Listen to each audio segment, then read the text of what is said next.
نادي في باريس. نعم. أولا كيفاش جات وردة لباريس؟ هي زادت في باريس بسهولة تامة. في نعم. طبعا النادي هذاك باباها كان مناضل، وكان يقولوا له كباري طمطام. هذه كوفرتور برك، هذه صورة برك. طبعا كان مناضل كبير داخل، كان نشط. وكان مركز ثوار في هذاك الكباري. أيوة. لا حبيتي. إذن سبحان الله كاين أنا ما نعرفش وردة الجزائرية أو وردة المطربة الكبيرة. نعرف واحدة يسموها الفتاة وردة، في عمرها 12 سنة. غنت أغاني خفيفة هكذا، نجح سلام، دخل عيونك ما جينا، لولا عيونك ما جينا إلى آخره. كانت نجح سلام لا بأس بها في هذاك الوقت. كانوا الناس يجيوا من الخارج، يجيوا من المغرب، يجيوا من سوريا، من لبنان، من مصر، يجيوا هذاك من تونس أيضا. يجيوا يسهروا. إذن هي كانت ما نقولش المطربة، بحيث كانت فتاة وفي شيء مدهش. في عمرها 12 سنة غنت لأم كلثوم يا ظالمني، هذه من بقي حسين. كاين واحد المقولة نتاع كاتب كبير مسرحي فرنساوي يقولوا له كورناي، يقول فيها ويقول في امثلها: اوزام بياني لا فالور ناتون بوين لو نومبر داني. المسرحيات هي سبحان الله ربي العالمين فضلها وعطالها اللي ما عطاوش الآخرين يستناو السلم، نبدا نتعلم وناخذ لحن بسيط. هي كانت تنشط برنامج الأطفال في وجانب هذا زيادة على هذا كما قلت انت في الحصة تاع الأطفال في اللي كانت كل يوم في باريس في أحمد حشلاف مع سي أحمد حشلاف. ثم كانوا المغاربة، كانوا جزائريين في باريس، وكانوا تونسيين وكانوا مغاربة. ومن أشهر الأغنيات نتاعها اللي نعرفوا الفتاة وردة هي يا مروح لبلاد سلم لي عليهم. نعم. طبعا في واحد الطبع حزين حلو جميل، وفي وزن قباحي كما نقولوا احنا جزائري. لحن لا زكي خريف. وكنا طبعا زكي خريف كان عازف عود في الكباري الجزائر. وسمع هذه الفتاة هذه.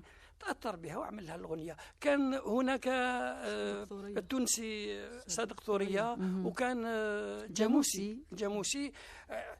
الوطنية بدأت قبل الوقت، قبل الثورة. كانت تغني بلادي يا بلادي محلك يا بلادي الجاموسي. ثم من بعد ذلك واحد الأغنية حلوة جميلة جدا، وخدت في المغرب العربي للسيدة عليا. وعليا كانت صغيرة ثاني. أيوة. غنت ظلموني حبايبي ظلموني لرضا القلعي الموسيقي. إذن أنا نؤمن بالحظ. لا شانس اللي اكزيست. كان عندها حظ اللي ما عندوش عبد الوهاب. صابت الناس يستناوا فيها الملحنين والمعجبين. الاثنين. كيفاش جات للثورة؟ طبعا معليش أستاذ، نسمعوا شوية من كلنا جميلة اللي لحنها لها وكتب لها كلماتها عفيف رضوان من لبنان. وانا نشكرك على المعلومه لما سالتك هذو يعني اعطيتني المعلومه انه كنا نعرفوا الاغنيه ولكن ما نعرفوش من الكاتب والملحن. كلنا جميله هي من الاغاني الرائعه اللي اعجبت يعني كل الجماهير. بعد ما نسمعوها نقول لك هذيك الاغنيه كانت سبب الانطلاق تاع وردة. ايوه ماشي. جميلة بطلة النبيلة، كلنا جميلة بطلة النبيلة، كلنا فداها، كلنا جميلة بطلة النبيلة، كلنا فداها، سجن الأعادي بطلت بلادي، سجن الأعادي بطلت بلادي، وظنوا جميلة لا يوجد سواها، وظنوا جميلة لا يوجد سواهم، كلنا جميل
جميلة الصبية الشجاعة القوية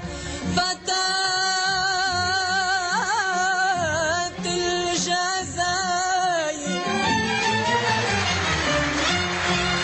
من أجل القومية الحرة العربية من أجل القومية الحرة العربية من أجل القومية